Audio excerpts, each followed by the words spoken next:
Тя е двупластова, много сериозно напоена. Пише, съдържа една маска. Тя е трислойна, много дебела. Значи има два външни слоя и едно вътрешно, което е напоено салоето. Ето ги. Повечето маски са един слой напоен с веществото. Тук имаме три. Чакай сега да видя как се вижда. Ето го. Така. Слагаме сега.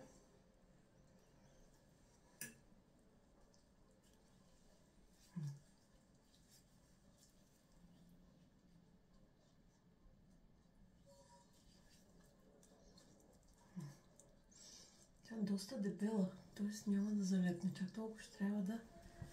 Това е. Това е.